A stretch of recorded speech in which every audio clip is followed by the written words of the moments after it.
Doctor Mohammad Shamsul Alam, অধ্যাপক doctor Mohammad Shamsul Alam.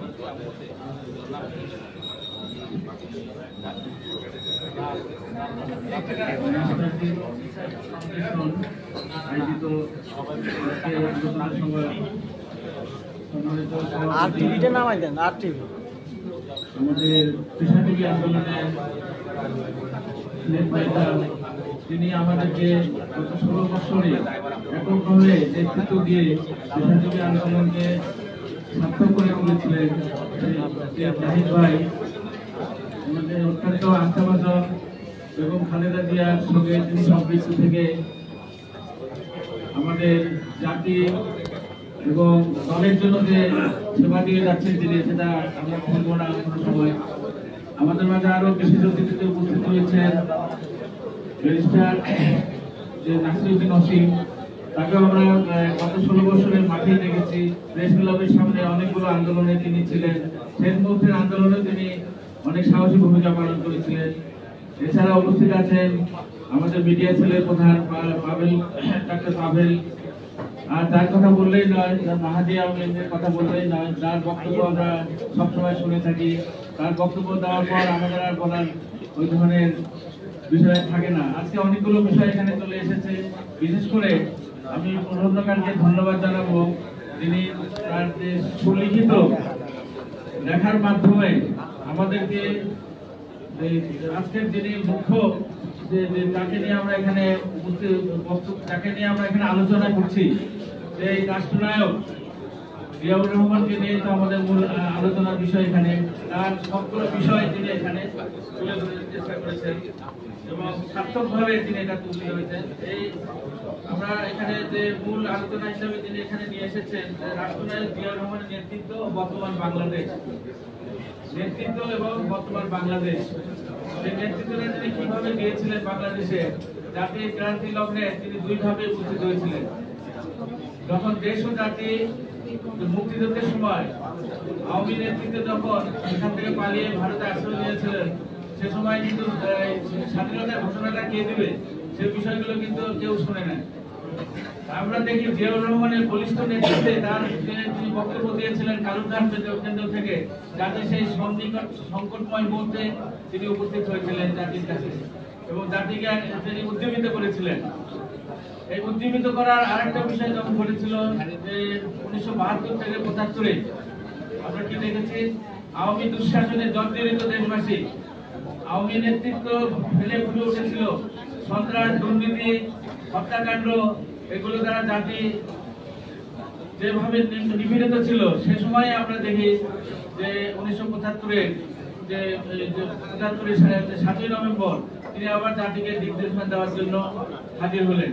অর্থাৎ এর মধ্যে আমরা কি দেখি, আমরা দেখি যে রাষ্ট্রবিজ্ঞানীরা আমরা দেখি অনেক সময় যে জাতির যে সংকটময় মুহূর্তে অনেকেই কিন্তু ত্রাণ সত্তা হিসেবে আবির্ভূত হন।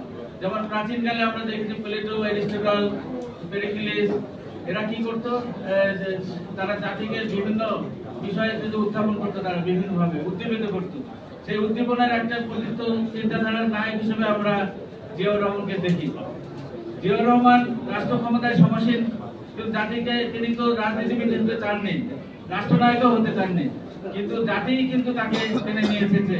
কি হিসাবে রাজনীতিবিদ এবং রাষ্ট্রনায়ক সম্পূর্ণ ভিন্ন বিষয়। কিন্তু রাষ্ট্রনায়ক কেন আমরা তাকে বলি, তিনি যে কাজগুলো করে গিয়েছিলেন সেগুলো জাতি কিন্তু মনে রেখেছে।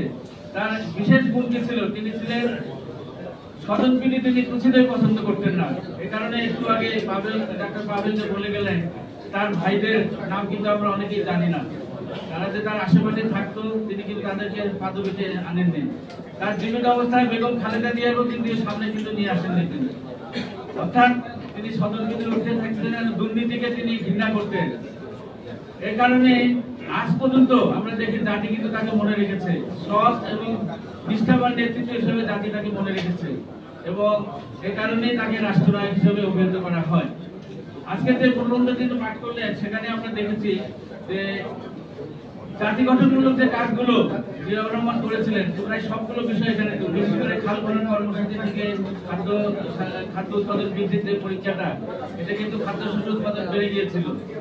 শিল্প ভাবনা, তারপর তিনি কি করেছিলেন সমবায়মূলক কথা, তারপর রাষ্ট্র, এগুলো ছিল জাতি গঠন, নেশন বিল্ডিং এর কাজ তিনি করেছিলেন।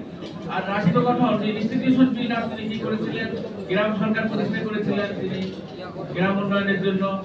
রাজনৈতিক দল গঠন করেছিলেন, সেই রাজনৈতিক দলের কর্মসূচি ছিল 19 দফা। 19 দফা কর্মসূচি কিন্তু এখন বিএনপির দর্শন হিসেবে পরিচিত। 19 দফাকে ধারণ করে বিএনপি কিন্তু এখন চলছে। জিয়াউর রহমানের একটা বিষয় এখানে না বললেই নয়, ডাক্তার পাবেই পড়ে গেলেন, তিনি যে কতখানি তার যে জীবনের চাহিদার সঙ্গে সংগতিপূর্ণ ভাবে চলাচল করতে। আমাদের জাহাঙ্গীরনগর বিশ্ববিদ্যালয়ের একটা হাউজিং সোসাইটি আছে, সেখানে চৌধুরী থেকে শুরু করে ডক্টর মঈন খান, জিয়াউর রহমানের কিন্তু প্লট ছিল সেখানে। ঢাকায় যখন সেনানিবাসের যে হয়েছে একটা প্লট কেনার জন্য, তখন ওই সময় তার কাছে টাকা ছিল না। তখন ওইখানকার প্লটের দাম অনেক কম ছিল, প্রায় 10,000 থেকে 20,000। আমাদের যখন প্রতিনিধিদের কাছে উনি একজন ব্রিগেডিয়ার পাঠিয়েছিলেন, এ সময় ভাইস চ্যান্সেলর ছিলেন জিল্লুর রহমান, ডক্টর জিল্লুর রহমান। জিল্লুর রহমান ওই ম্যানেজিং কমিটিকে ডেকে বলেছিলেন যে উনি তো পাঠাচ্ছেন বারবার, এখানে কি করতে পারি আমরা, যে এটা ওনাকে আমরা কি ছেড়ে দেবো এখান থেকে। 2 দিন পাঠিয়েছিলেন, তারপরে ওখানে আলোচনা করে ওই প্লটটা তিনি হস্তান্তর করেছিলেন। মাত্র 80,000 টাকা পেয়েছিলেন সেই সময়কার মূল্যমান। অর্থাৎ তিনি যে জীবনযাপন করতেন, অত্যন্ত সাধারণ জীবনযাপন করতেন, সেটার এখানেই প্রমাণ আমরা পাই। এখনো ওনাকে ওই জাহাঙ্গীরনগরের সোসাইটিতে, হাউজিং সোসাইটিতে আমাদের চৌধুরীর প্লট রয়েছে, আমাদের ডাক্তার মঈন খানের প্লট, কিন্তু উনি অর্থাৎ অর্থাভাবে তিনি কাজটা ওইখানে প্লট নিতে পারেন নাই, যদি তিনি প্লটটা বিক্রি করে দিয়েছিলেন। অর্থাৎ এই ধরনের মানুষ জাতির মাহেন্দ্রখানে উপস্থিত হয় এবং তার চিন্তা চেতনাকে ধারণ করে আমরা দেখি পরবর্তীতে এখন যে বিএনপি কার্যক্রম চালাচ্ছে, খালেদা জিয়া আমরা দেখলাম যে তিনি সংস্কার কার্যক্রম, এখন যারা সংস্কারের কথা বলেন তারা কিন্তু 31 দফা পড়েছেন কিনা আমি জানি না। 31 দফার মধ্যেই তারেক রহমান যে সংস্কার কার্যক্রমগুলোর কথা বলেছেন সেগুলো কিন্তু প্রত্যেকটাই রয়েছে। আজকের প্রবন্ধকারের শেষের দিকে চলে, এখন করণীয় কি, এখনকার যে বর্তমান বাংলাদেশে কি অবস্থা। এখন বর্তমান বাংলাদেশে একটাই আমাদের করণীয়, জিয়ার আদর্শকে ধারণ করে আমাদের এগিয়ে যেতে হবে এবং জিয়ার রহমান প্রদর্শিত পথগুলো যদি আমরা অনুসরণ না করি, আমরা যদি সৎ, চরিত্রবান, দুর্নীতি না করি, যখন এখন যে বিষয়গুলো যে 5ই আগস্টের পট পরিবর্তনের পর যে বিষয়গুলো ঘটে যাচ্ছে, বিএনপির নামে কিন্তু অনেক বিষয়গুলো অপপ্রচার চালানো হচ্ছে, যে তারা বিভিন্ন খাতে দখলায়িত্ব বজায় চালাচ্ছে। এই বিষয়গুলো থেকে আমাদের সাবধান থাকতে হবে, আমাদের জনগণের দ্বারে দ্বারে যেতে হবে। যদিও বিএনপি একটা পরিকল্পনা নিয়েছে নতুন ভোটার সংগ্রহ করার জন্য, তারা ডোর টু ডোর যাবে। অর্থাৎ এই বিষয়গুলো, চিন্তা চেতনাগুলোকে জিয়ার আদর্শকে ধারণ করে এগিয়ে যেতে হবে এবং আমরা আশাবাদী আগামী যে নির্বাচনটা হবে, নিরপেক্ষ নির্বাচনে বিএনপি আবার ক্ষমতায় এসে জিয়ার আদর্শকেই বাস্তবায়ন করবে, এই আশাবাদ ব্যক্ত করে আমার সংক্ষিপ্ত বক্তব্য শেষ করছি। ধন্যবাদ।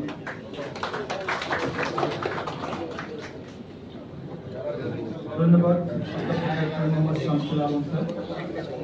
আমাদের মাঝে উপস্থিত হয়ে আমাদের অনুষ্ঠানকে আলোচিত করেছেন আমাদের অত্যন্ত প্রিয় একজন চিকিৎসক, বর্তমানে গাজীপুর মহানগর বিএনপির সিনিয়র যুগ্ম আহ্বায়ক ডক্টর রফিকুল ইসলাম বাচ্চু ভাই।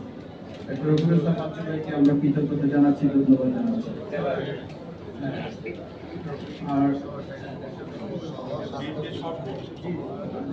বিএনপি সহ স্বাস্থ্য বিষয়ক সম্পাদক, কিন্তু ওইটার থেকে আমরা নিজেদের গুরুত্ব দিচ্ছি গাজীপুর জেলার সে সিনিয়র যুগ্ম আহ্বায়ক, সেই হিসাবে আমরা ওই নামটা, ওই পদবিটা আমরা ভুলে গেছি। আর এর মাঝে আরেকজন ডাক্তার আছেন আমাদের মোফাক্করুল ইসলাম রানা ভাই, অর্থোপেডিক সার্জন, একসময় ডায়াবেটিস নেতা ছিল। সবাইকে কৃতজ্ঞতা জানাচ্ছি। এ পর্যায়ে আমাদের মাঝে বক্তব্য রাখবেন আমাদের অত্যন্ত শ্রদ্ধাভাজন ব্যক্তিত্ব, আমাদের প্রিয় আপা, দীর্ঘদিন আমাদের পেশাজীবী আন্দোলনের নেতৃত্ব দিচ্ছেন দুঃসময়, আমরা যাকে সবসময় কাছে পেয়েছি, এবং পেশাজীবী নেতা এবং বিএনপি চেয়ারপারসনের সম্মানিত উপদেষ্টা অধ্যাপক ডক্টর তাজমেরি এস এ ইসলাম, অধ্যাপক ডক্টর তাজমেরি এস এ ইসলাম।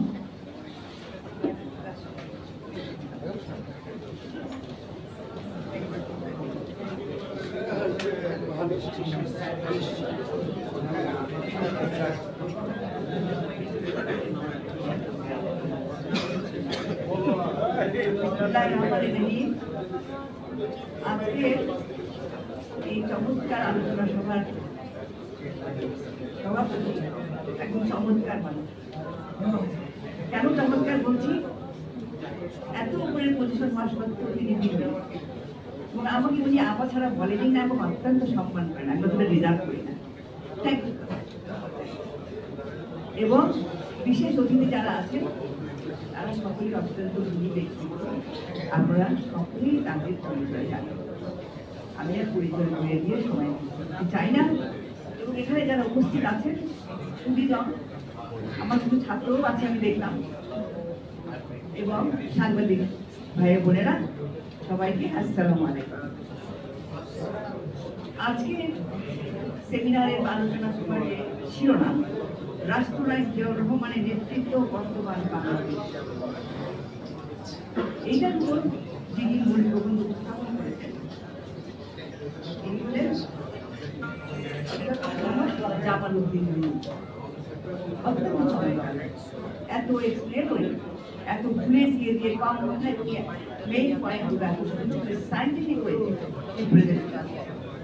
তো দেখুন, বেসিক্যালি আমি একজন অধ্যাপক, আমার অভ্যাসটা একটু খারাপ, সেটা হলো আমি সুযোগ পেলে উপদেশ দিতে চাই। তো আজকেও আমি একটা অ্যাডভাইস দিতে চাই। এই যে ওনার বক্তব্যটা, এটা ওনারা হোয়াটসঅ্যাপে পাঠিয়ে দিয়েছে, আপনারা ডাউনলোড করে এরকম প্রিন্টেড ফর্মে প্লিজ এই প্রজন্মের কাছে আপনারা এটা নিশ্চিত করেন। কারণ এখন আমরা দেখছি অনেকের মধ্যেই প্রশ্ন আছে, অনেক প্রশ্ন, এবং এই প্রশ্নগুলো উত্তর দেওয়া জনে জনে তো সম্ভব নয়। এই কাজটা যদি আপনারা একে একে সকলেই করেন, এটা আমার মনে হয় ভবিষ্যতে প্রজন্মকে জিয়াউর রহমানের সাথে আরো পরিচিত করার, আরো আপন করে নেওয়ার একটা সুযোগ। এখন আমি আসি আমার সেগুলো কথা না বললেই না, যেহেতু অনেকে অনেক চমৎকার করে কথা বলেছেন, বেশি কথা বলার আমার প্রয়োজনও নেই। কিন্তু দু একটা কথা আমি জাস্ট বলবো। যেমন আজকের যে শিরোনাম রাষ্ট্রনায়ক জিয়াউর রহমানের নেতৃত্ব বর্তমান বাংলাদেশ, এখানে তিনটি শব্দ আমার কাছে খুবই তাৎপর্যপূর্ণ মনে হয়েছে। একটা হলো রাষ্ট্রনায়ক, আরেকটা হলো নেতৃত্ব, আরেকটা হলো বর্তমান বাংলাদেশ। দেখেন, জিয়াউর রহমান কিন্তু রাষ্ট্রপতি ছিলেন, কিন্তু আমরা ওনাকে রাষ্ট্রপতি কমই বলি না, আমরা ওনাকে রাষ্ট্রনায়ক বলি। কেন বলি সে ব্যাখ্যা উনি সুন্দরভাবে দিয়েছেন। আমি হয়তো আরো যে একটা কথা বলবো, যে উনি রাষ্ট্রপতি ছিলেন না, উনি ছিলেন রাষ্ট্রনায়ক। এবং এই রাষ্ট্রনায়ক আর রাষ্ট্রপতি যে কি পার্থক্য রাষ্ট্রপতির মধ্যে, এই পার্থক্যটা উনি উনার জীবন, উনার কর্মকাণ্ড, উনার চলাফেরা, উনার গতিবিধি সবকিছু দিয়ে আমাদের বুঝিয়ে দিয়েছে। কাজে রাষ্ট্রপতি জিয়াউর রহমান বললে তাকে খাটো করা হয়, কম বলা হয়। নেতৃত্ব, এখানে ব্যারিস্টার অসীম অনেক কথা সুন্দরভাবে কথা বলেছেন, যে লিডার এবং লিডারশিপ কোয়ালিটি, লিডারশিপ তো এক জিনিস নয়। ওনার মধ্যে সেই লিডারশিপ কোয়ালিটি ছিল বলেই উনি যা করতে পেরেছেন অত্যন্ত কম সময়ে প্রিসাইজলি 3.5 ইয়ার্স, মাত্র 3.5 বছর দেশকে কোথায় নিয়ে গেছে। এইটাই হলো লিডারশিপ কোয়ালিটি, এটাই তার নেতৃত্ব। তারপরে আজকের বাংলাদেশ সম্পর্কে দু একটি কথা আমি বলি। দেখুন, জিয়াউর রহমান মূলত ছিলেন একজন চৌকস সামরিক অফিসার, মিলিটারি ম্যান। এবং মিলিটারি ম্যান সম্বন্ধে আমাদের একটা ধারণা যে ওনারা শুধু যুদ্ধ করতে জানেন, আর কিছু না। জিয়াউর রহমান যুদ্ধ করতেই জানতেন, অবশ্যই জানতেন, কিন্তু উনি যে আরো কিছু জানতেন সেটার প্রকাশ হলো কখন, যখন ওনাকে আল্লাহ রাষ্ট্রের ক্ষমতায় আসলেন, তখনই বোঝা গেল যে উনি শুধু মিলিটারি অফিসার ছিলেন না, ওনার মধ্যে আরো অনেক গুণ ছিল। উনি যে সময় রাষ্ট্রের দায়িত্বে আসলেন তখন রাষ্ট্রটা কিরকম ছিল আমরা জানি। রাষ্ট্রটা ছিল ভাঙ্গা করা একটা রাষ্ট্র, যুদ্ধ বিধ্বস্ত, এবং সাহায্য চারিদিক থেকে আসলেও তা মানুষের হাতে পৌঁছাতো না। যার জন্য করা হয়েছিল বটমলেস বাস্কেট, সাহায্য আসতো বাস্কেট দিয়ে বেরিয়ে যেত। দুর্নীতির কবলে বাংলাদেশ তখন মরছিল। এইরকম একটা রাষ্ট্রে এসে উনি কি করলেন, উনি কি স্বপ্ন দেখলেন? উনি স্বপ্ন দেখলেন এরকম স্বনির্ভর বাংলাদেশ গড়তে হবে। জাস্ট ইমাজিন, আমার কাছে এটা ভাবলে মনে হয় ওনার কাছে আমার মনে হয় উনি একটু হাইলি অ্যাম্বিশাস ছিলেন। কারণ ওই অবস্থায়, ওই পরিপ্রেক্ষিতে, ওই পরিবেশে স্বনির্ভর বাংলাদেশ করা এটা স্বপ্ন ছাড়া আর কিছু না। কিন্তু উনি ওই স্বপ্নই দেখেছেন, হাইলি অ্যাম্বিশাস ছিলেন বাংলাদেশের ব্যাপারে। এবং এই স্বপ্নটাকে স্বনির্ভর বাংলাদেশ করার জন্য, বাস্তবায়ন করার জন্য উনি যে কাজ করেছিলেন সেটা একটু ভাববার বিষয়। সেটাই হলো নেতৃত্বের পরিচয়। কিরকম আমি কি বলতে চাই, আপনি যদি একটু ভালো করে চিন্তা করেন, এখানে যারা সায়েন্সের লোকজন আছে, আমি বেসিক্যালি সায়েন্সের মানুষ, আমি এটা সায়েন্টিস্ট দৃষ্টিভঙ্গি দিয়ে দেখি, উনি আসলে সায়েন্টিস্ট ছিলেন। কেন আমি বলছি, কোনো জিনিস বাস্তবায়িত করার জন্য আমরা যখন পরীক্ষা বাস্তবায়িত করতে যাই, কোনো এক্সপেরিমেন্ট, আমরা আগে চিন্তা করি এই এক্সপেরিমেন্টটার জন্য আমাদের কি কি জিনিস লাগবে এবং কি কি পদ্ধতিতে আমরা করবো। আমরা ওয়ান বাই ওয়ান সিস্টেমেটিক্যালি অগ্রসর হই।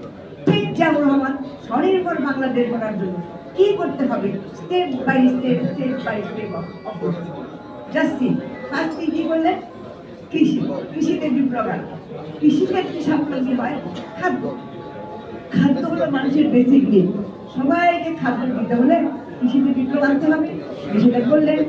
সবাইকে অক্ষজ্ঞান দিতে হবে, না হলে তো নিরক্ষর লোকদের কাছে আপনি কি বুঝাবেন, নিরক্ষর আছে এইভাবে প্রত্যেকটা জায়গায় সায়েন্টিফিক্যালি উনি স্টেপ বাই অগ্রসর হলেন। ডিটেলস আপনারা শুনেছেন, কৃষি, শিল্প, শিক্ষা, শিক্ষা ক্ষেত্রে তার কথা, তার অবদান অনস্বীকার্য। ওই নজরুল ইসলামের একটা কথা আছে না, যে বিশ্বে জাতির মহান সৃষ্টি চিরকল্যাণকর, অর্ধেক তার করিয়াছি দায়ী, অর্ধেক তার নয়। এই কথাটি জিয়াউর রহমানের ভিতরে প্রতীত ছিল। অর্থাৎ নারীকে শিক্ষিত না করলে সমাজ সুশিক্ষিত হবে না। তো উনি সেইভাবে তার কাজগুলো অগ্রসর হয়েছেন। এবং আলটিমেটলি আমি সংক্ষেপ করছি, এই সিস্টেমেটিক্যালি সায়েন্টিফিক্যালি পদক্ষেপগুলো নেওয়ার কারণে আপনারা যদি লক্ষ্য করেন, এত সুন্দরভাবে উনি চিন্তা ভাবনা করে পদক্ষেপগুলো নিয়েছেন। আলটিমেটলি বাংলাদেশকে উনি যেভাবে এগিয়ে নিয়ে গেলেন সেটা একটা ইতিহাস। এখন আমি আসছি বর্তমান বাংলাদেশ। বর্তমান বাংলাদেশ যেখানে দাঁড়িয়ে আছে, আজকে 45 বছর পর আমরা জিয়াউর রহমানের কথা আলোচনা করছি, জিয়াউর রহমানের কর্মপ্রণালী আলোচনা করছি, তার কর্মকাণ্ড নিয়ে আলোচনা করছি। স্টিল ভ্যালিউ এখন পর্যন্ত এটাই আমাদের অনুপ্রেরণা, এটাই আমাদের আবশ্যক, এটাই আমাদের সব। আজকের যে বিএনপি, তারা বেগম খালেদা জিয়া, তারেক রহমান, এই প্রজন্ম তারা এটাই অনুসরণ করেছে। এবং অনুসরণ করার তাৎকালে জিয়াউর রহমান যেমন সংস্কার করে গেছে, ঠিক সেটারই হাত ধরে সংস্কার হচ্ছে এবং এটা হতেই থাকবে।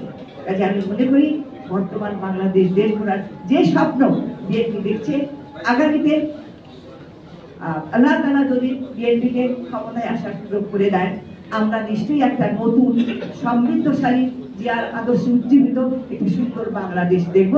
এটাই আমি কামনা করছি। সবাইকে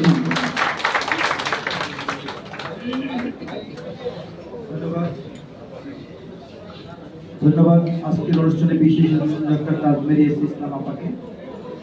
আমাদের মাঝে উপস্থিত আছেন কৃষিবিদ ডক্টর শফিকুল ইসলাম শফিক, কৃষিবিদ এ.কে.এম. আনিস, কৃষিবিদ আনোয়ারুল ইসলাম বাবু, কৃষিবিদ ডক্টর মোহাম্মদ মোজাম্মেল হক খান, কৃষিবিদ নজরুল ইসলাম, কৃষিবিদ আর্য, কৃষিবিদ ডক্টর আনিসুল ইসলাম। আর বিএনপি নেতা আমাদের গাইবান্ধার এক প্রিয় ভাই মাহফুজুর রহমান মানা ভাই এখানে উপস্থিত আছে। আজকের অনুষ্ঠানের প্রধান অতিথির অনুমতি নিয়ে, সম্মতি নিয়ে এই অনুষ্ঠান এখন সভাপতির বক্তব্য রাখবেন। আজকের অনুষ্ঠানের সভাপতি, দৈনিক আমার দেশের নির্বাহী সম্পাদক এবং এই জাতীয় প্রেস ক্লাবের সাবেক সাধারণ সম্পাদক, আমাদের এনআরএফের সম্মানিত আহ্বায়ক, আমাদের শ্রদ্ধাবাদের বড় ভাই সৈয়দ আফজাল আহমেদ এখন বক্তব্য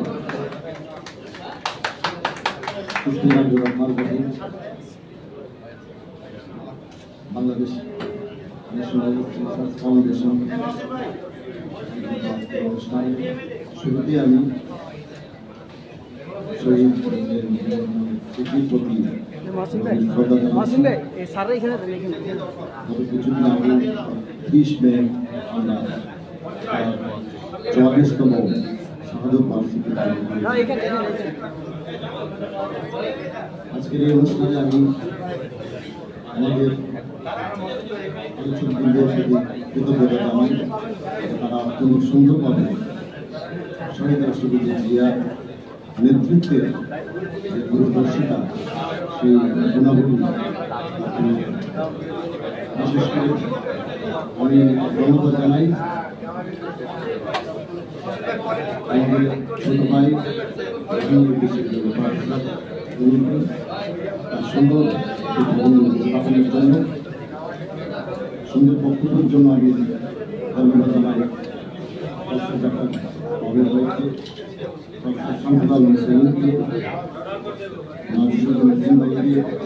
এবং ইতিমধ্যে তারুণ্যের মধ্যে তিনি জায়গায় সৃষ্টি করেছেন আমাদের তরুণ নেতৃত্ব। আমি আসলে সুভক্ত নই, আমি সংক্ষিপ্তভাবে, কারণ আমাদের আজকের অনুষ্ঠানের মুখ্যমন্ত্রী আমাদের প্রধান অতিথি জাতীয়তাবাদী দল বিএনপি জাতীয় স্থায়ী কমিটির সদস্য প্রফেসর ডক্টর জাহির হোসেন মূল বক্তব্য দেবেন। আপনারা জানেন যে ডক্টর জাহিরের আরেকটি পরিচয় আছে যে তিনি বাংলাদেশের স্বাধীনতা সার্বভৌমত্ব ও জাতীয়তাবাদী শক্তির ঐক্যের প্রতি দেশনেত্রী বেগম খালেদা জিয়ার ব্যক্তিগত চিকিৎসক। এবং আপনারা এটাও জানেন যে দেশনেত্রী সাময়িকভাবে মুক্তির পর থেকে তিনি তার চিকিৎসাদের সেবা দিয়ে আসছেন এবং ম্যাডাম খালেদা জিয়াও তার উপর অত্যন্ত নির্ভর করেন। এবং আমরা এটাও জানি যে ম্যাডাম ওষুধ থাকা না চিকিৎসা, এবং আমরা এটাও লক্ষ্য করেছি যে তার যে চিকিৎসা লন্ডন পর্যন্ত সেই পুরো চিকিৎসা ব্যবস্থার সঙ্গে জড়িত ছিলেন।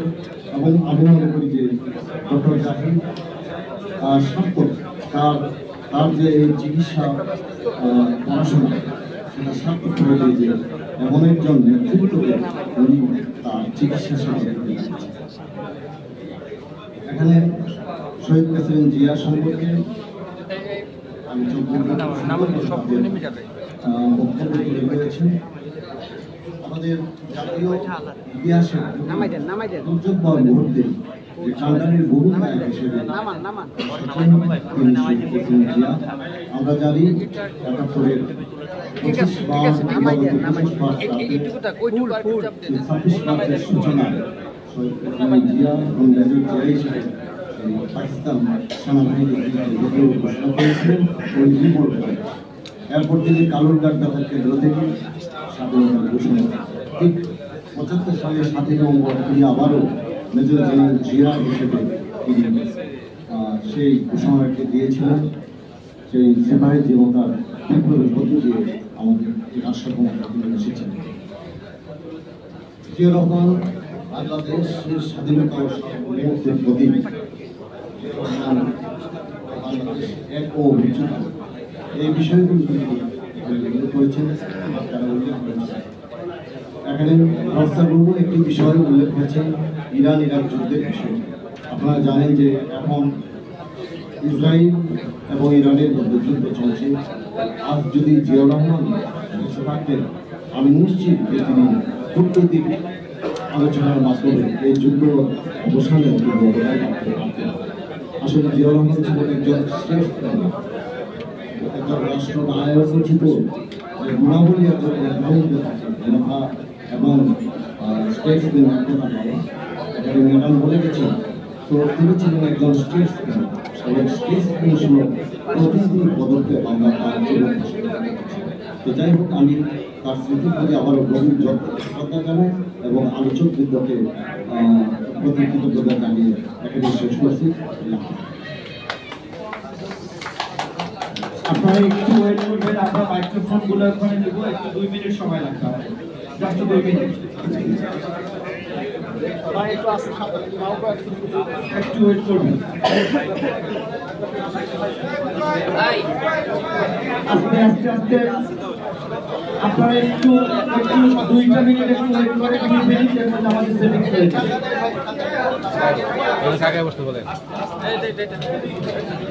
এই ভাই আপনি এখানে ঢুকছেন কেন? বসতে হবে।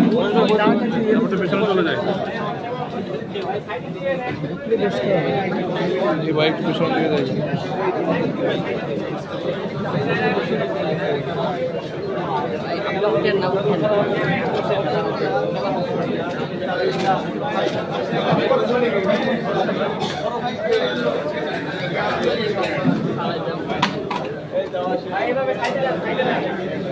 আরে ভাই কিন্তু আমি সবাই উঁচু করে নেন এই ভাই ভাই হ্যালো ভাই একটু সার্টিফিকেট একটু দিন মহসিন ভাই দিবেন একটু সামনে দেন এই পাশে দেন জিতেছে যান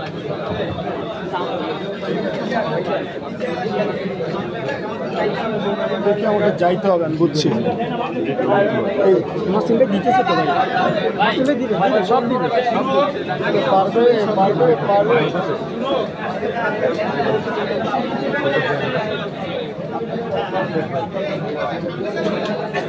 ভাই আগে দেন না ভাই মহসিন ভাই মহসিন ভাই মহসিন ভাই মহসিন ভাই ইটিভি একটু আগে দেন নাহলে পাবো না ওটা দেন হ্যাঁ হ্যাঁ ওটা আগে দেন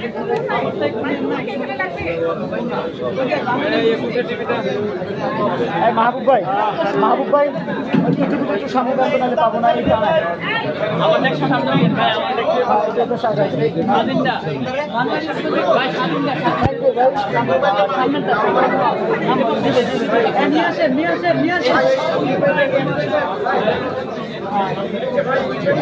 এসিটিভির পাশে আমাদের সামনে দিলে কত রেখা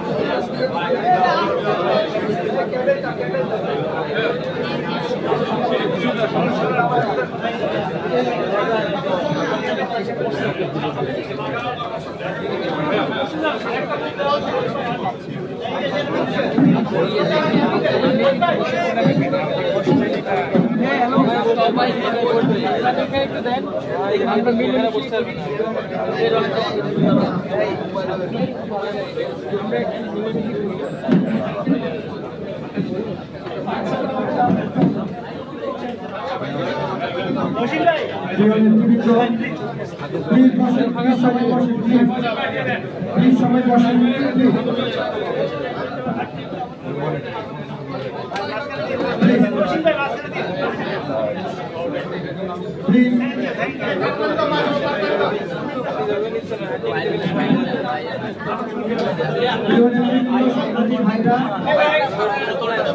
আজকে আমাদের অনুষ্ঠানের পর্যায়ে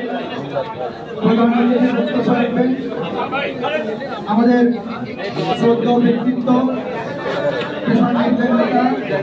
বিএনপি জাতীয় স্থায়ী কমিটির অন্যতম সদস্য শ্রদ্ধাভাজন professor doctor A Z M. Zahid Hossain professor doctor A Z M. Zahid Hossain বক্তব্য রাখবেন। প্লিজ আপনারা সবাই বসুন প্লিজ।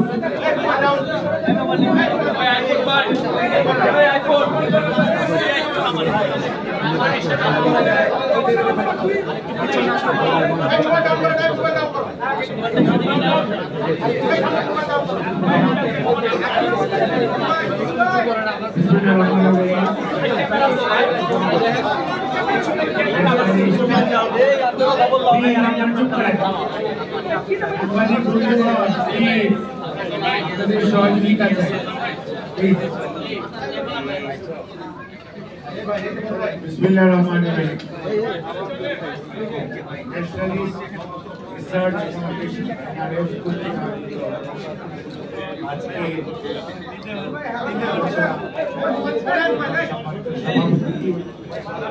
আমার ডান দিকে বসা আছে জাতীয় প্রেস ক্লাবের বারবার নির্বাচিত সাবেক সাধারণ সম্পাদক আমার দেশের নির্বাহী সম্পাদক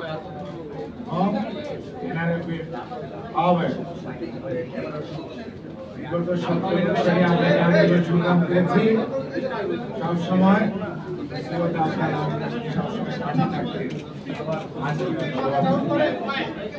উপস্থিত রয়েছে সবার আগে যার কথা স্মরণ করতে চাই আমার বাম দিকে বসা ঢাকা বিশ্ববিদ্যালয়ের ফিজিক্সের প্রফেসর রসায়নে কেমিস্ট্রি এবং উনি ঢাকা বিশ্ববিদ্যালয়ের শিক্ষক সমিতির বারবার নির্বাচিত সভাপতি, ঢাকা বিশ্ববিদ্যালয়ের সায়েন্স ফ্যাকাল্টির ডিন। আমি একসময় ওনার সাথে গিয়েছিলাম। বাট আপা এই মহিলা হয়েও হাতে গোনা যে কয়েকজন শিক্ষিত মানুষ প্রফেসর যারা স্বৈরাচার অর্থাৎ কর্তৃত্ববাদিতার বিরুদ্ধে কথা বলার জন্য যখন আমরা কাউকে পাচ্ছিলাম না, আজকে অনেক মানুষ আজকের বাস্তবতা 5ই আগস্টের বাস্তবতার পূর্বের অবস্থায় আপনাদের চিন্তা করতে হবে। তখন যখন কাউকে পাওয়া যেত না, 2-3 জন মহিলা, অত্যন্ত স্বনামধন্য 2-3 জন মহিলা রাজি হতেন। তার মধ্যে একজন প্রফেসর ডক্টর তাজমেরি এস.এ. ইসলাম। আজকে সাপ একটু শুকিয়ে গেছে মনে হচ্ছে, শরীরটা খারাপ। আর এখানে আজকে যিনি প্রবন্ধ উপস্থাপন করেছেন আমাদের জাহাঙ্গীরনগরের প্রফেসর রুন্টু ভাই, এত পুরো নাম বলে সময় নষ্ট করব না। তার পরবর্তীতে যার বক্তব্য শোনার জন্য আমি আজকে আসছি, সেটা হচ্ছে অক্সফোর্ডের ক্যামব্রিজের পিএইচডি করা ডক্টর মাহাদি আমিন, আমাদের ভারপ্রাপ্ত চেয়ারম্যান মহোদয়ের উপদেষ্টা। ওনার কাছে বক্তব্য দূর থেকে শুনেছি, কাছ থেকে আজকে প্রথম শুনেছি। আর এখানে আমার বড় ভাই professor doctor Muhammad Hossain Alamgir Abel ভাই, আপনারা অনেক বিশেষণ দিয়েছেন। ভার্চুয়ালি ইজ এ জিনিয়াস এবং মিডিয়া সেলের কর্মীরা। শামসুল আলম ভাই আমার সহকর্মী, পেশাজীবী আন্দোলন করতে গিয়ে সবসময় যাকে আমরা জাহাঙ্গীরনগর বিশ্ববিদ্যালয়ের 4 জন প্রতিনিধি আসতেন, তার মধ্যে ইজি convener professor doctor Shamsul Alam, সরকার এবং রাষ্ট্র বিভাগের রাজনীতি বিভাগের চেয়ারম্যান। আর বর্তমানে টিম বা অন্যান্য যা আছে আমি আগের কথা বলছি। আসিফুদ্দিন রশিদ ছাত্রদলের সভাপতি, ঢাকা বিশ্ববিদ্যালয় ব্যারিস্টার। তারপরে আমার সম্পাদক বাংলাদেশ জাতীয়তাবাদী দল, আমাদের আগামী দিনের ভবিষ্যৎ ইনশাআল্লাহ। রিয়েল পড়া 111-এর পরে আমি ওদের বাসায় অনেকদিন পালিয়েছিলাম। আমি প্রথম বুঝতে পারি নাই আজকের এডিশনাল সেক্রেটারি, সেই সময়কার অ্যাসিস্ট্যান্ট সেক্রেটারি, ওর ডাক নাম রিয়েল, আসল নাম আমি আর বলতেছি না।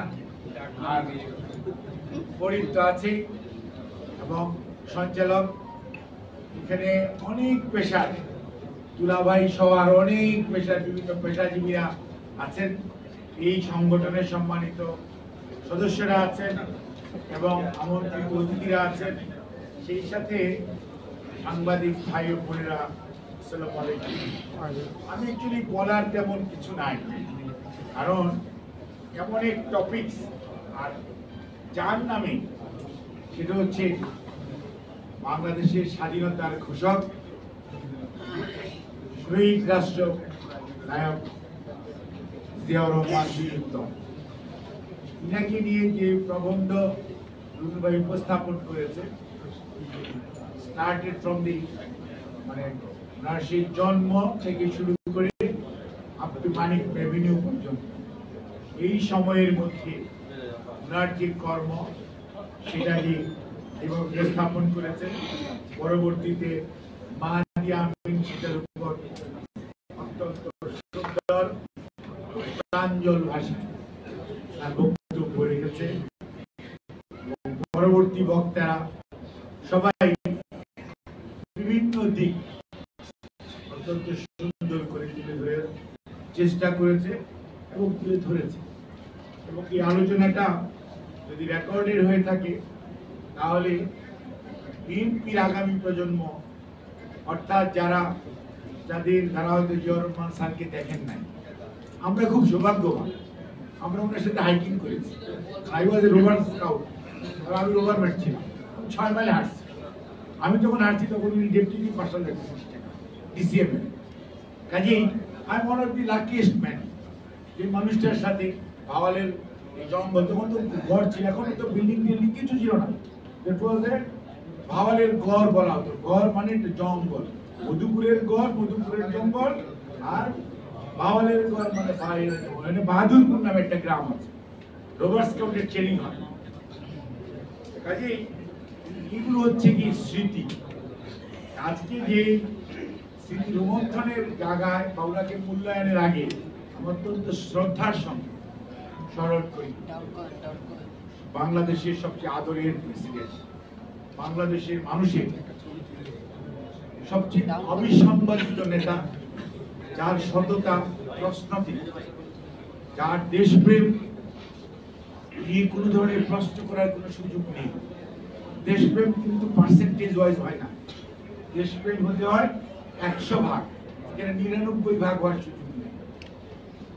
এবং যে পরীক্ষায় উত্তীর্ণ, ওনার দায়িত্ব ছিল না দেশের স্বাধীনতা ঘোষণা করা, কিন্তু যখন আমাদের মতো যাদের চুল, যাদের বয়স ওই সময় অ্যাটলিস্ট 7-10 বছর, তাদের কারো কারো মনে থাকার কথা 71-এ 25শে মার্চ, 26শে মার্চ, 27শে মার্চ কেমন ছিল, এবং মানুষ যখন পালিয়ে যাচ্ছিল, জাতি যখন দিকভ্রান্ত এবং হতাশাগ্রস্ত, সেই মুহূর্তে রাত্র তখন 7:30টার পর থেকে 9:30, 10টা পর্যন্ত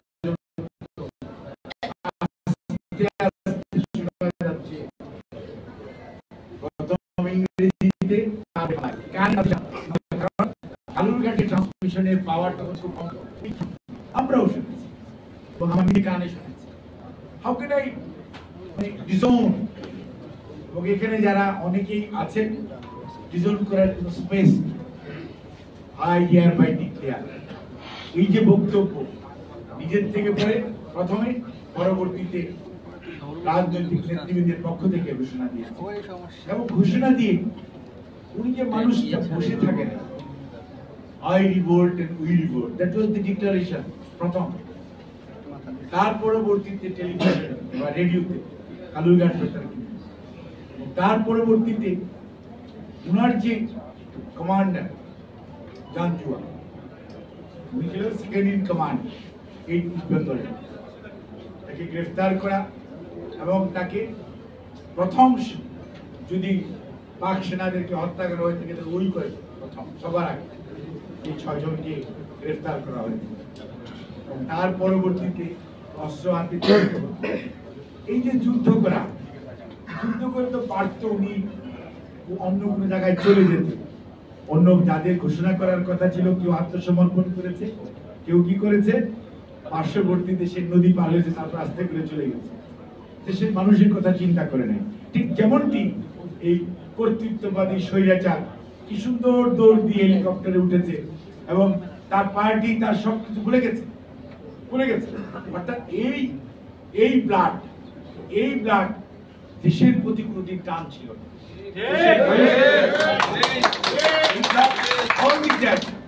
ব্যক্তি কেন্দ্রিকতায়, পরিবার কেন্দ্রিকতায় বিশ্বাস করেছে। সেটি 71-এও তারা উদাহরণ রেখেছিল, এই 2024-এর 5 তারিখে উদাহরণ বিলাতে পারবে না। এবং এরা জিয়াউর রহমান ঘোষণা করার পর এই হবিগঞ্জের তেলিয়াপাড়ায় প্রথম মিটিং হয়েছে, এই আজকে বলা হয় forces, first forces commander jet force প্রথম হয়েছে এই জিয়াউর রহমানের জেট দিয়া, ফার্স্ট ফোর্সেস কমান্ডার হচ্ছে Ziaur Rahman, first sector commander Ziaur Rahman. কাজে আপনি জিয়াউর রহমানকে কোথায় অবমূল্যায়ন করবেন? আজকে জিয়াউর রহমানকে ছোট করার চেষ্টা করা হয়। আর জিয়াউর রহমান নিজেকে তৈরি করেছে কিভাবে? আপনার ডেভিড স্কুলে কেউ গিয়েছেন কিনা জানি না, আমি গিয়েছি কলকাতা, ওখানে যে ছোট মানুষটার ছবি আছে সেটাও জিয়াউর রহমান, ক্লাস 6-এ পড়া মানুষ, অর্থাৎ ভালো ছাত্রদের। এবং একটা কথা উনি বলেছেন, উনি অনর্গল ইংরেজিতে ভালো বলতে পারতেন। ছাত্র অবস্থায় মানুষ যদি নিজেকে তৈরি না করে, এবং জিয়াউর রহমান সাহেবের যে ব্যাকগ্রাউন্ড পাবেল ভাই বলেছেন, ফ্যামিলিয়ার যে ব্যাকগ্রাউন্ড, ওনার আব্বা আম্মা এবং ওনার ভাই বোন, অর্থাৎ পারিবারিক যে পরিবেশে উনি বড় হয়েছে, সেই পরিবেশ কিন্তু ওনাকে সত্যিকার অনুপ্রাণিত করেছে এই পড়াশোনার জন্য, নিজেকে তৈরি করার জন্য। এবং খেয়াল করে দেখেন কাকুল ট্রেনিং একাডেমিতে উনি কি ধরনের রোল প্লে করেছেন, 65-এ উনি কি ধরনের রোল প্লে করেছেন, এবং পরবর্তীতে যখনই বাংলাদেশ সম্পর্কে কোনো কথা হয়েছে ওনারা ইস্ট বেঙ্গল রেজিমেন্টের যারা বাঙালি অফিসার ছিলেন তারা যার দেশের জন্য কি ধরনের, অর্থাৎ হি হিমসেলফ মেড হিম, ওনাকে নিজে নিজে উনি তৈরি হয়েছে, এবং তৈরি হয়েছে দেখে সিনিয়র অফিসার কিন্তু আরো ছিল, তারা কিন্তু সাহস করে কেউ আসে নাই, তারা কিন্তু কেউ ডিক্লারেশনের জন্য যায় নাই। আজকে যাদেরকে বিভিন্ন ভাবে জিয়াউর রহমান স্যারকে কেউ কেউ অবমূল্যায়িত করার চেষ্টা করে, তারা আয়নায় নিজেদের চেহারা দেখে না। আয়নায় যদি চেহারা দেখতো তাহলে দেখতো ওদের নেতা আত্মসমর্পণ করেছে, ওদের নেতা পালিয়ে গেছে, ওদের কাছে ক্যাসেট নিয়ে যাওয়ার পর বলেছে তুমি কি আমাকে রাষ্ট্রদ্রোহিতার মামলার আসামি বানাইবা। এসব কথা কিন্তু আমরা না, তাজউদ্দিন সাহেবের বইয়ে লেখা আছে, আমাদের বানানো কথা না। অর্থাৎ বাস্তবতা ওই সময় এটাই ছিল। আজকের প্রজন্মের কাছে এটি ইতিহাস, কিন্তু ইতিহাস পড়তেও হবে, জানতেও হবে, এবং ইতিহাস থেকে শিক্ষা নিতে হবে। তার কারণ আগামী দিনে এই বাংলাদেশকে যদি সত্যিকার অর্থে তার স্বমহিমায় আমাদের নেতা তারেক রহমান সাহেব যেমন বলেন সবার আগে দেশ, সবার আগে বাংলাদেশ, আগামীর বাংলাদেশ যদি আপনারা নেতৃত্ব দিতে চান, তাহলে ইতিহাস থেকে যদি আপনি শিক্ষা না নেন, ইতিহাস যদি না পড়েন, তাহলে হারিয়ে যেতে হবে। কেন? আপনি বিপদগ্রস্ত হওয়ার সম্ভাবনা থাকবে। এই জুলাই আগস্ট নিয়ে মাহাদিকে আমি ধন্যবাদ জানাই, সে অল্প একটু বলেছে, কিন্তু তার উচিত ছিল পুরোটাই বলা। জুলাই কি শুরু হয়েছিল, 5ই আগস্ট কিভাবে শেষ হয়েছে, তাহলে বোঝা যেত যে বাংলাদেশ জাতীয়তাবাদী দলের নেতৃত্ব, নেতা এবং কর্মীরা কোন পর্যায় থেকে কিভাবে ইনভলভ হয়েছে। শুধু বাংলাদেশ জাতীয়তাবাদী দল নয়, সকল শ্রেণী পেশার মানুষ যারা স্বৈরাচারের দোসর ছিল না, তারা ছাড়া সকল মানুষ এই আন্দোলন সংগ্রামে অংশগ্রহণ করেছে, এবং অংশগ্রহণ করেছে দেখে সেটি তার একটা কাঙ্ক্ষিত রূপে লাভ করেছে। আর আমাদের বাংলা একটা কথা আছে না, পাপের ভারে ভারে নিজেই ডুবে যায়। আর আমি সবসময় আগে বলতাম কাচের ঘরের মধ্যে আছেন, একদিন দেখবেন কাচের ঘর চূর্ণ বিচূর্ণ হয়ে আস্তে করে পড়ে গেছে। কাজে ঘটনাটা তাই ঘটেছে। এত দুধ কলা দিয়ে যাদেরকে পুষলেন, এত কিছু করলেন, এত সুযোগ সুবিধা দিলেন, তারা কিন্তু শেষ সময়ে রক্ষা করতে পারলো না। কারণ জনগণ যখন বিপক্ষে দাঁড়ায়, আপনি যখন জনগণের মুখোমুখি হন, তখন সব সময় মনে রাখতে হবে জনগণ জয়যুক্ত হয়। ইতিহাস সাক্ষী দেয় যে জন আকাঙ্ক্ষার বিপরীতে কখনো যেতে নাই।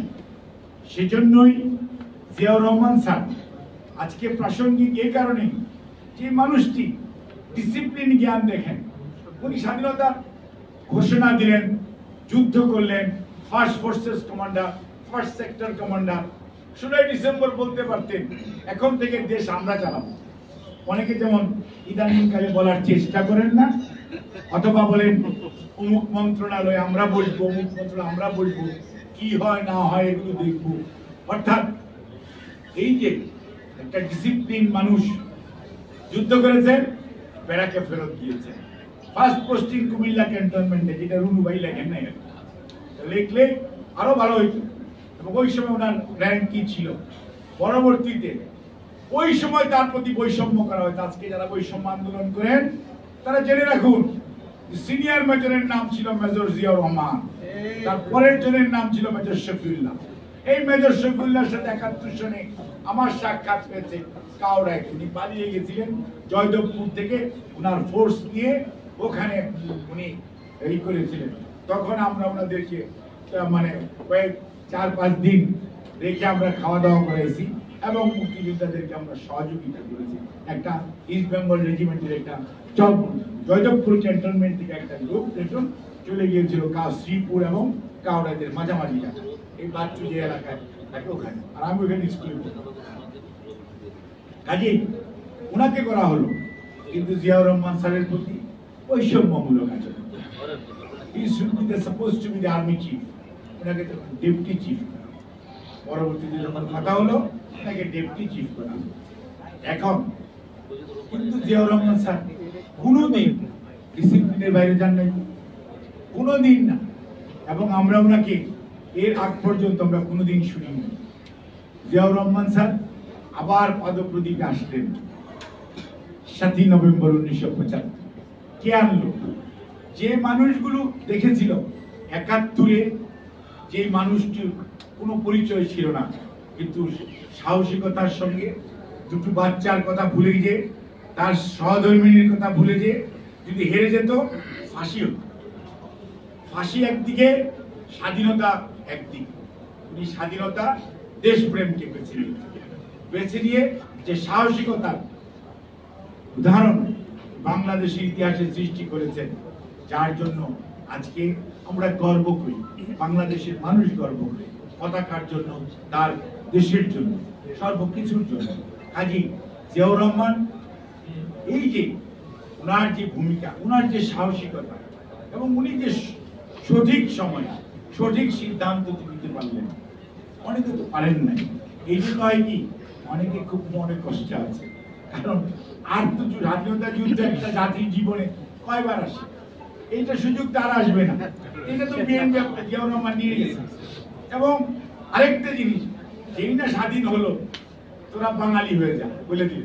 পাহাড়ের মানুষ, সমতলের মানুষ, হিন্দু, মুসলমান, বৌদ্ধ, খ্রিস্টান, চাকমা, মারমা, গারো, হাজং, সব তোরা কোনো কথা নাই, সব বাঙালি হয়ে যা, লাগাই দিল শান্তি বাহিনী। মনে আছে? এখন বাংলাদেশ আর আগায় না, বিশৃঙ্খলা। এবং তারপরে আরো কিছু কথা বলা উচিত ছিল রুনু ভাইয়ের কাছে, যেহেতু এখানে ইতিহাস। লঙ্গরখানা, আজকের জেনারেশন লঙ্গরখানা দেখেন নাই। লঙ্গরখানা হচ্ছে ওই সময় আওয়ামী লীগের রিলিফ চেয়ারম্যান ছিল, রিলিফ চেয়ারম্যান, ওরা রিলিফ ডিস্ট্রিবিউট করত। এই শার্টের কাপড়ের জন্য স্কুল কলেজের ছেলেদেরকে 2 গজ করে কাপড়ের পারমিট দেওয়া হতো। সেই পারমিটটা নিতে হতো রিলিফ চেয়ারম্যানের কাছ থেকে।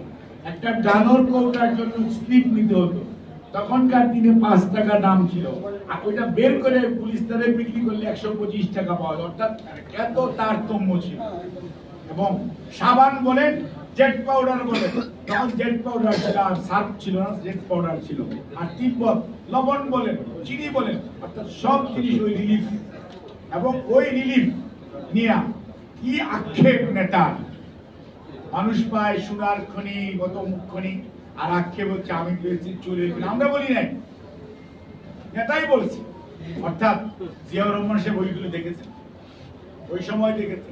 ভিক্ষা করে আনলাম এত কম্বল, আমারটা কই 7.5 কোটি কম্বল। কম্বল চোর নাম কিন্তু বাংলা ভাষায় আমরা ঢুকাইনি, রিলিফ চোর বাংলা ভাষায় আমরা ঢুকাইনি, ব্যাংক ডাকাতি বাংলা ভাষায় আমরা ঢুকাইনি।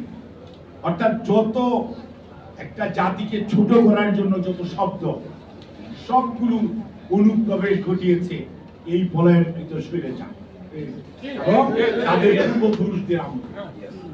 আর এইটার সাথে বিপরীতে দেখেন, যখন 7ই নভেম্বর দেশের মানুষ দিকভ্রান্ত, খালেদ মোশাররফ কু করে জিয়াউর রহমান সাহেবকে বন্দি করেছে, সেই সময় 3রা নভেম্বর কু হলো, অনেকে অনেক কথা বলেন, কিন্তু 4 নেতা মারা গেল আফটার দি কু। তখন আপনাদের আর্মি চিফ, আপনাদের খালেদ মোশাররফ, জবাব দিলে খালেদ মোশাররফ দিতে হবে। জিয়াউর রহমান স্যার তখন বন্দি, ওনার গৃহবন্দী অবস্থায়। 7 তারিখে ওনাকে মুক্ত করলো সিপাহী জনতার বিপ্লবের মাধ্যমে।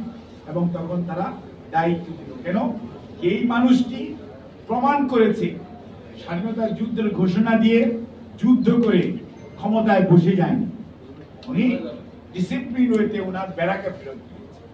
এই লোকের ক্ষমতার মোহ নাই, যার জন্য ইনার উপর বিশ্বাস করলে আগামীতে দেশ সুন্দরভাবে চলতে পারে। সেজন্যই কিন্তু সিপাহী জনতা ওনাকে দায়িত্ব দিল। আর উনি দায়িত্ব পাওয়ার পর দেশকে কিভাবে অল্প সময়ের মধ্যে, একটি মানুষ তার জীবনে 4.5 বছরের বেশি সময় পায় নাই, তার মধ্যে এই তলাহীন ঝুলির তলা লাগিয়ে প্রথম চাল রপ্তানি করছে। বললো না কৃষির যে বিপ্লব, কৃষির যে আধুনিকায়ন, কৃষির সেচ বলেন, বীজ বলেন, এবং সর্ব জায়গায় উনি সব সময় বলতেন, যে জায়গায় বলতেন 2 হাত তুলে তুলতাম, তারপর উনি বলতেন এটা হচ্ছে কর্মী, 2 হাত যদি আমরা কাজ করি তাহলে আমরা 15 কোটি হাত, আর 15 কোটি হাত যদি কাজ করে দেশের কোনো কষ্ট থাকবে না। উনি সবসময় উনি হাঁটতেন এবং উনি মানুষকে অনুপ্রাণিত করতেন। অর্থাৎ জিয়াউর রহমান স্যারকে মূল্যায়ন করতে হবে। উনি যে মানুষের মধ্যে উনার যে এক ধরনের বিশ্বাস ছিল, মানুষ যে ওনাকে বিশ্বাস করত, এই বিশ্বাসটা অর্জন করেছিল উনি 71-এ, এবং সেই কারণেই মানুষ সেই বিশ্বাসকে ধারণ করে, লালন করে, মানুষের বিশ্বাসকে উনি পুঁজি করে উনি দেশের মানুষকে একত্রিত করার জন্য উনার যে কালোজয়ী দর্শন, সেটা হচ্ছে বাংলাদেশি জাতীয়তাবাদ। এটি দিয়ে জাতিকে ঐক্যবদ্ধ করা, আর একটি ঐক্যবদ্ধ জাতি যদি হয় তাহলে সামনের দিকে আগাবে। যার ফলশ্রুতিতেই ওই আপনার ফরেন পলিসিতে বলেন জাপানকে হারাই দিয়ে আপনারা জিতে গেছেন জিয়াউর রহমান স্যার, কারণ আপনি ঐক্যবদ্ধ জাতি পেয়েছিলেন। আপনার পিছনে চাইনিজরাও এসছে, আমেরিকানরাও আসছে, ইসলামিক ওয়ার্ল্ডও আসছে, সবই আসছে। তার আগে কেন রেমিটেন্স হলো না? কারণ ইসলামিক ওয়ার্ল্ডের সাথে আপনার কোনো সংযোগই ছিল না। আমাদের রেমিটেন্স যোদ্ধারা তো mostly they are in the Middle East, এবং তাদের কাছে জিয়াউর রহমান সাহেব কিভাবে পৌঁছেছে, নিন্দাসের কথা বলেছে। আজকে চাইনিজদের একটা কথা বলতে হয়, চাইনিজ বলতে ওদের পেট হলে পৃথিবীর অনেক মানুষের ছবি আছে, এই বাংলাদেশের একটা মানুষের ছবি আছে, সেটা হচ্ছে লেট প্রেসিডেন্ট জিয়াউর রহমান। এবং তারা এটাকে অর্থাৎ আমি যেটি বলতে চাচ্ছি সেটা হচ্ছে জিয়াউর রহমান স্যার উনি ওনার কার্যক্রম দিয়ে, ওনার চিন্তা চেতনা দিয়ে মানুষকে এমন ভাবে উনি আশ্বস্ত করেছেন, মানুষের আস্থা এবং বিশ্বাস অর্জন করেছেন, যেটির কারণে উনি পরবর্তীতে জাতিকে উনি যেভাবে নেতৃত্ব দিতে চেয়েছেন, জাতি কিন্তু সেভাবে এগিয়েছে। এই যে সারা জীবন আর্মির লোক বলে, আরে ভাই আর্মির লোকের কাছ থেকে তো রেজিস্ট্রেশন নিয়ে বাকশাল থেকে আওয়ামী লীগ হয়েছে। আর্মির লোক দেখেই তো 4টার দিকে এত বহুদলীয় গণতন্ত্র বলে আর পত্রিকা বলো। আজকে যে রঙিন টেলিভিশন, জিয়াউর রহমান ছাত্র ছাত্রীদেরকে কিভাবে গড়ে তুলতে হবে নতুন করে, জিয়াউর রহমান ওদের মানসিক গড়নের জন্য খেলাধুলা দরকার, সেই জন্য যুব মন্ত্রণালয় খেলাধুলা এবং এই শিশু পার্ক থেকে শুরু করে শিশু একাডেমি সব জেলায়, এবং এমন কোন অর্গানাইজেশন নাই পেশাজীবীদের, এই যে প্রেস ক্লাবে বসে আছেন না, এটার পিছনে জিয়াউর রহমান, উল্টা দিকে বাংলাদেশ মেডিকেল অ্যাসোসিয়েশন, ওইটার পিছনে জিয়াউর রহমান, ইঞ্জিনিয়ার্স ইনস্টিটিউশন জিয়াউর রহমান, কৃষিবিদ ইনস্টিটিউশন জিয়াউর রহমান, সাংবাদিকরা ট্রেনিং নিবে press institute Ziaur Rahman. Even আপনি কালচারাল প্রোগ্রাম করবেন, বিএফপিসি যে ফিল্ম ডেভেলপমেন্ট কর্পোরেশন যেটা, সেইটাকে আধুনিকায়ন জিয়াউর রহমান, এবং সরকারি প্যাট্রোনাইজেশনে ভালো ছবি হবে, দেশের মানুষ দেখবে, প্রেক্ষাগৃহে মানে সিনেমা হলে যাবে, সেটার পিছনে জিয়াউর রহমান। আজকে তো গর্ব করে স্বাধীনতার কথা বলতে বলতে, চেতনার কথা বলতে বলতে আমরা মুখে ফেনা তুলে ফেলি, কিন্তু কার্যক্রম দিয়ে যিনি বাস্তবায়ন করেছেন কিন্তু জিয়াউর রহমান। স্বাধীনতার পদক জিয়াউর রহমান, পদক জিয়াউর রহমান, ওই আপনার কালচারাল পদক জিয়াউর রহমান, অর্থাৎ সব ভালো কিছুর সাথে জড়িত জিয়াউর রহমান। এবং একটা মানুষ কতটুক ধীশক্তি সম্পন্ন হলে ঢাকা বিশ্ববিদ্যালয়ে গিয়েছেন, ঢাকা বিশ্ববিদ্যালয়ের ছেলেরা আন্দোলন করেছে, ঢিল মেরেছে, ওনার শরীরে লেগেছে, তারপরেও উনি ওনার সিকিউরিটিকে বলে নাই গুলি কর। আর আমরা তো এখন শুনি কিভাবে পাখির মতো মানুষ মারার আদেশ দিয়েছিল এই পলায়নকৃত সৈন্যরা। This is the difference between the late President Ziaur Rahman এবং এই পালিয়ে যাওয়া স্বৈরাচার। অর্থাৎ দেশপ্রেম, মানুষের প্রতি ভালোবাসা কি পর্যায়ে থাকলে নিজে কষ্ট পেয়েছেন কিন্তু এগিয়ে গেছেন। সমস্যা কি? টিএসসি তে বসেছেন, সমস্যার সমাধান করেছেন, তারপর থেকে উনি ওখান থেকে ঢাকা বিশ্ববিদ্যালয় থেকে সবার মন জয় করে বের হয়ে এসেছেন। কাজে সেটার নাম জিয়াউর রহমান। জিয়াউর রহমান সমস্যা দেখলে সমস্যা থেকে পালিয়ে যান নাই, সমস্যার সমাধানের জন্য যা করা দরকার। ফরাক্কাবাদ খুলে দিলেন, ফরাক্কাবাদ থেকে মানুষের আমাদেরকে আজকে মরণ ফাঁদ, সেটাকে উত্তরণের জন্য যা যা করা দরকার সেই জাতিসংঘ বলেন আর বাইলেটারাল নেগোসিয়েশন বলেন, এবং that is the first time guarantee clause সহ ফরাক্কা চুক্তি হয়েছিল লেট প্রেসিডেন্ট জিয়াউর। এটাই তো দূরদর্শিতা, যে আপনার ফরেন পলিসির দূরদর্শিতা, বুদ্ধিমত্তার দূরদর্শিতা, রাষ্ট্র পরিচালনার দূরদর্শিতা। অর্থাৎ একটি দেশকে অল্প দিনের মধ্যে, আরেকটা জিনিস ছাত্র ছাত্রীদের জন্য বলি, ৭৫-এর আগে গণটুকাটুকি ছিল, কেউ নকল টকল ছাড়া কোনো পরীক্ষা হতো, মানে পরীক্ষা দিতে গেলে আব্বা আম্মা দাদা চাচা চাচি সবাই মিলে পরীক্ষা দিল, পরীক্ষা হলে ঢুকতে পরীক্ষা দিল। After during the regime of Ziaur Rahman, উনার শাসনামলে উনি যখন দেশের দায়িত্বে দিলেন, সব মানুষ ভদ্র, কেউ নকল করে না, সবাই ভদ্র, কারণ উনি এটাকে প্রশ্রয় দেয়, উনি দুর্নীতিকে প্রশ্রয় দেয় না। মানুষ বিশ্বাস করে যে এই লোকটার কাছে খাতায় লেখলে নম্বর ঠিক মতো পাওয়া যাবে। সেজন্য কিন্তু সমস্ত শিক্ষা প্রতিষ্ঠান এবং এই দেশে সবচেয়ে ভালো ভালো শিক্ষাবিদ, সেই আবুল ফজল বলেন, প্রফেসর মোহাম্মদ ইউনুস বলেন, আর আপনার কি বলে যে আমাদের প্রফেসর সৈয়দ আলী হাসান সাহেবের কথাই বলেন, আর প্রফেসর শামসুল হকের কথাই বলেন, অর্থাৎ এমএন হুদা সাহেবের কথা বলেন, অর্থাৎ এবং দেখেন গ্যালাক্সি অফ ট্যালেন্ট ওনাদেরকে উনি একত্রিত করেছেন। ফাইন্যান্সের জন্য সাইফুর রহমান জামালউদ্দিন, অর্থনীতির জন্য আপনার আরো দরকার এমএন হুদা বলেন, মসিউদ্দিন মাহতাব বলেন, এই সমস্ত মানুষ। তারপর চিকিৎসার জন্য আপনার পানি বিশেষজ্ঞ আব্বাস এটি, তার পরবর্তীতে doctor professor doctor Mohammad Ibrahim, তার পরবর্তীতে আসছে অন্যরা, তারপরে না আপনাদের সব পরে professor doctor Mohammad Ibrahim, Kazi Abul Fazal Saheb Chittagong university vice chancellor, Azizul Haque Saheb কৃষি দেখবেন, আজিজুল হক সাহেব ছিল একসময় কৃষি, এই দেশে কৃষি কৃষক এগুলো নিয়ে কাজ করা সবার সবচেয়ে ভালো ডক্টর আজিজুল হক, এবং উনি জিয়াউর রহমান স্যারের অ্যাডভাইজার ছিলেন। অর্থাৎ প্রত্যেকটা ক্ষেত্রে এমন সব মানুষকে একত্রিত করেছেন যাদের বুদ্ধি পরামর্শ এবং আর ওনার চিন্তা ভাবনার সাথে মিলিয়ে উনি এমনভাবে দেশটাকে সামনের দিকে এগিয়ে নিয়ে যাওয়ার চেষ্টা করেছেন যাতে ওনার সুটকেস কিন্তু ভাঙাই থেকে গেছে, ওনার গেঞ্জি কিন্তু ওই কি বলছে বসের গেঞ্জি বা অমুক গেঞ্জি বা রেফলনের গেঞ্জি পরার চেষ্টা করেন নাই, ওই ছিঁড়া গেঞ্জি থেকে কিন্তু দেশের মানুষের ভাগ্য উন্নয়ন হয়েছে, দেশের মানুষের আর্থ সামাজিক উন্নয়ন হয়েছে এবং দেশের মানুষের অর্থনৈতিকভাবে স্বাবলম্বী হয়েছে।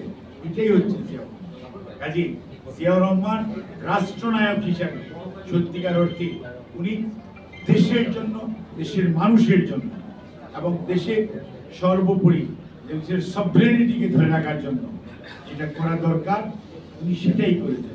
প্রত্যেকটা সেক্টরে উনি যেখানে হাত দিয়েছেন সেখানে উনি ওনার দূরদর্শিপনা অ্যাজ ওয়েল এজ ওনার যে চিন্তা চেতনা সেটার বাস্তবায়ন এমন ভাবে করতে চেয়েছেন যাতে ওই প্রতিষ্ঠান, ওই ডিপার্টমেন্ট সবসময় স্বাবলম্বী হয়, সুন্দরভাবে চলতে পারে এবং কোনো অবস্থাতেই কোনো ধরনের নেপোটিজম যাতে এটাকে নষ্ট না করতে পারে।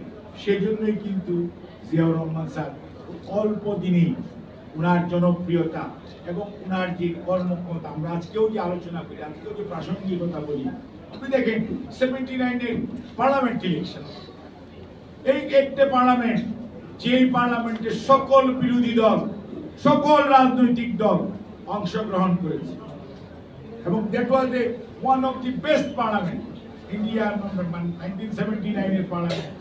কাজেই সেখানে অনেকে অনেক কথা বলেছে, অমুকটা আপনি এত বড় মুক্তিযুদ্ধ, আপনি অমুক কিন্তু জিয়াউর রহমান স্যার বিশ্বাস করতেন যে 7.5 কোটি মানুষকে যদি ঐক্যবদ্ধ না করা যায় বিভাজিত রেখে জাতিকে সামনের দিকে নিয়ে যাওয়া যাবে না।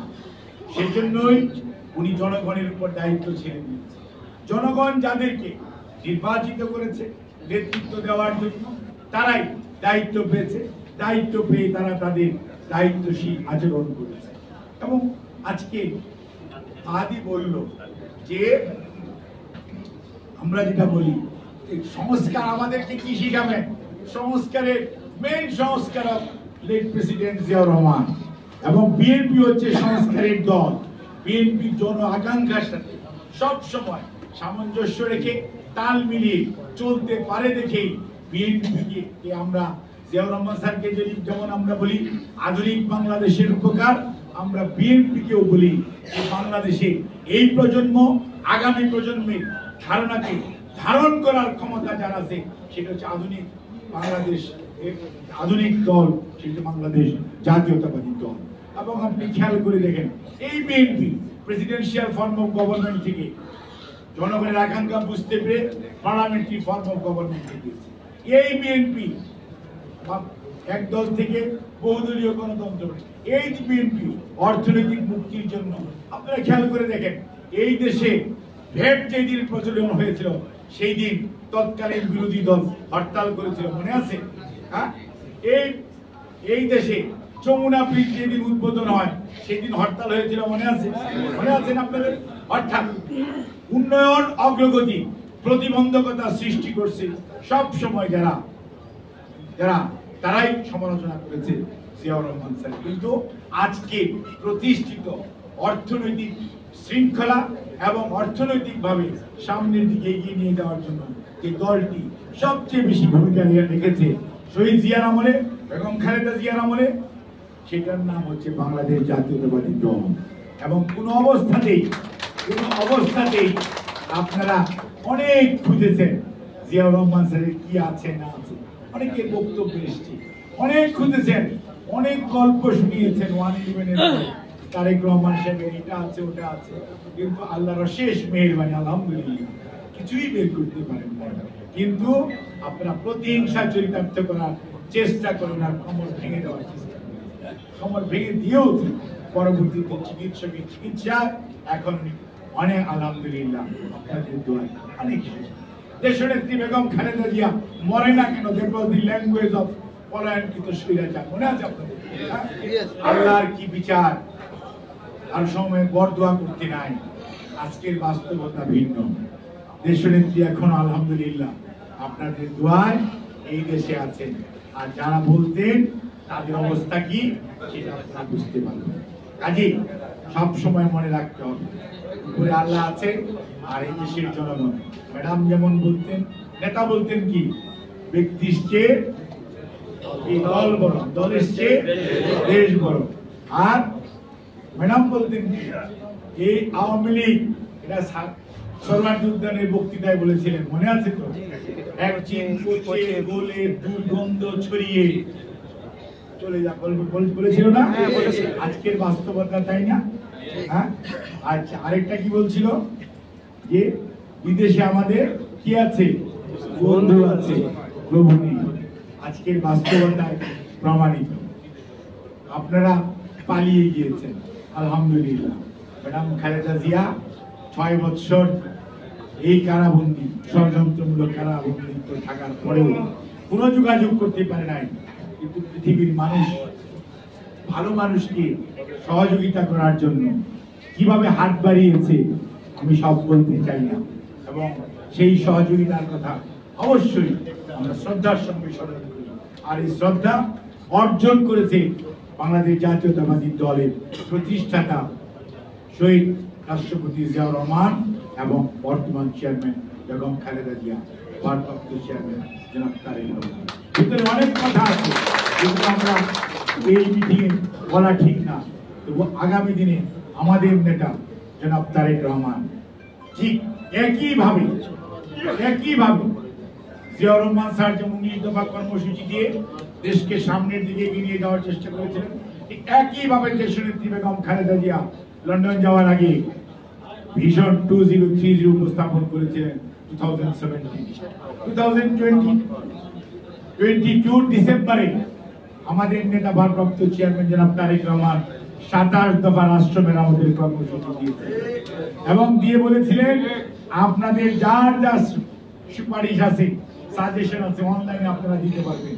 সকল বিরোধী দল 23 জুলাই মাসে মিলিতভাবে 31 দফা সংস্কার কর্মসূচির ঘোষণা দিয়েছে, যেটি আজকে আগামীর বাংলাদেশ গড়ার আগামী দিনের আমাদের যে পরিকল্পনা সেটি 31 দফায় আছে, যেটি আমার বামে এবং ডানে যারা বসে আছে তারা বাংলাদেশের মানুষের কাছে গিয়েছে। এটি আর এখন বিএনপির 31 দফা নয়, এটি এখন জনগণের।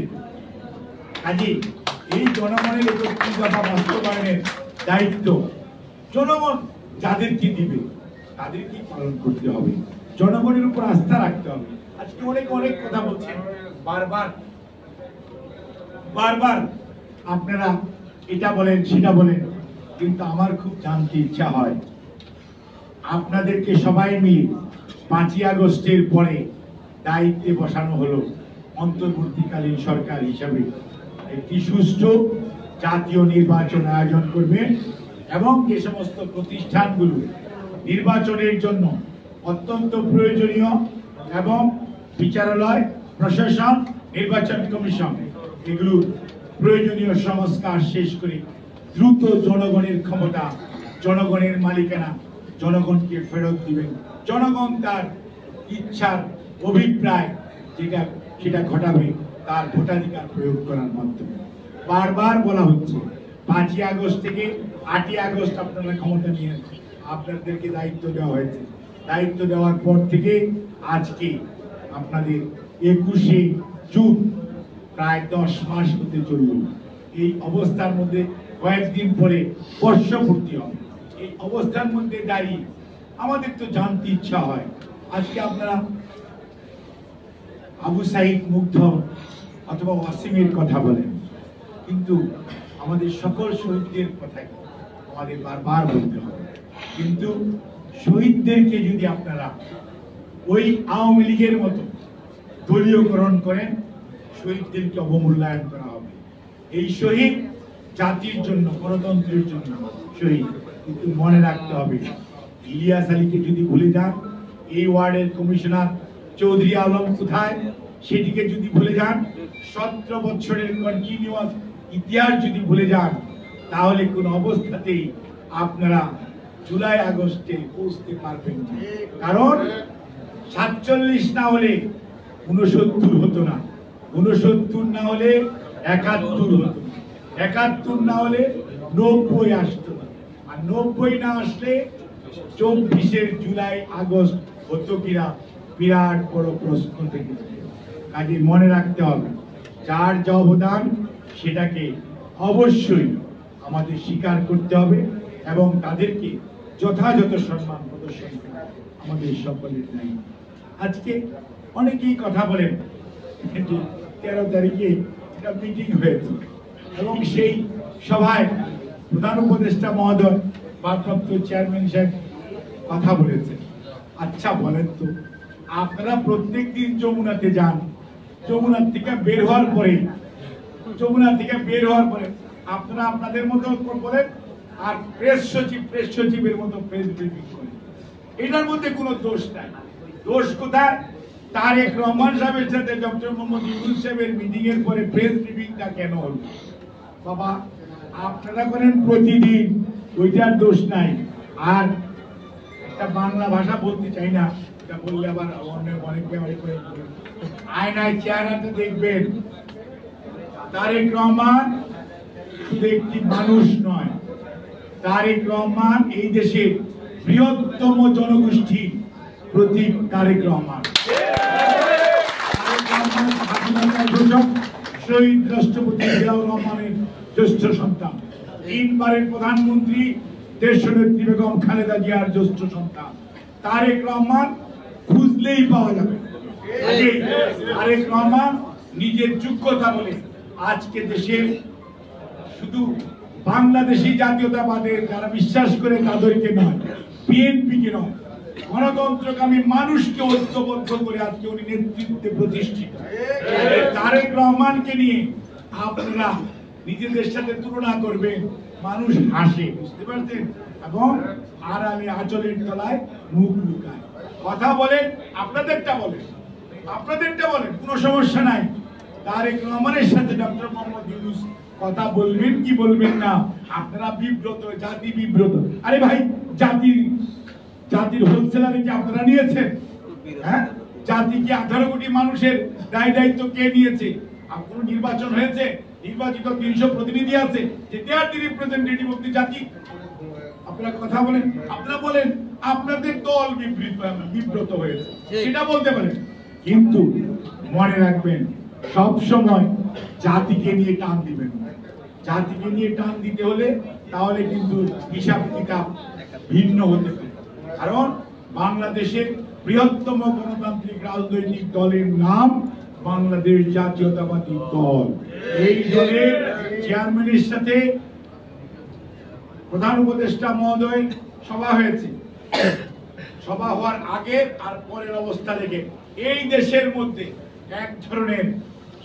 অনেক ধরনের বিশৃঙ্খলা কমে গেছে, শান্তি শৃঙ্খলা মানুষের মধ্যে আশা জেগেছে যে একটা নির্বাচন হওয়ার সম্ভাবনা আছে, যেটি অনেকভাবে প্রলম্বিত করতে চায়। আমরা স্পষ্ট ভাষায় বলে দিতে চাই, নির্বাচন এর ব্যাপারে যত আমাদের নেতা বলেছিলেন ডিসেম্বরে, তার পরবর্তীতে শুনলাম ফেব্রুয়ারিতে।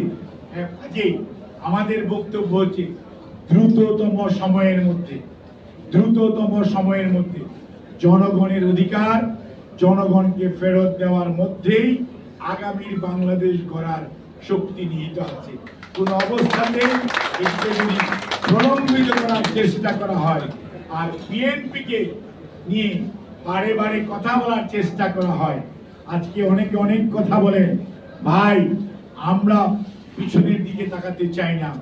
আমরা জিয়াউর রহমানের দল, আমরা খালেদা জিয়ার দল, আমাদের নেতা তারেক রহমান, আমরা ভবিষ্যৎ নিয়ে চিন্তা করতে চাই।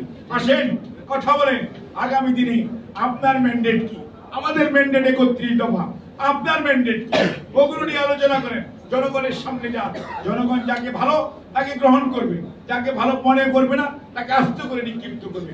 জনগণের শক্তিতে বিশ্বাস কেন করেন না? কেন নিজেরা মনে করেন আপনারা কয়েকজন লোক যা বলবেন সেটি বাস্তবায়ন হতে হবে? জনগণকে তার ক্ষমতা প্রয়োগ করার সুযোগ দেন। 31 দফা বিএনপি দিয়েছে, আপনারা আপনাদের দফা দেন। জনগণের পাশে যান, জনগণের কাছে যান। জনগণ যাকে গ্রহণ করবে, যাকে দায়িত্ব দিবে, ইনশাআল্লাহ আগামীর বাংলাদেশ তারাই নেতৃত্ব দিবে, তারাই গড়ে তুলবে। আপনাদের সবাইকে অনেক ধন্যবাদ। আল্লাহ হাফেজ। বাংলাদেশ জিন্দাবাদ, বাংলাদেশ জাতীয়তাবাদী দল জিন্দাবাদ, শহীদ অমর হোক, দেশের জিন্দাবাদ, খালেদা জিয়া জিন্দাবাদ,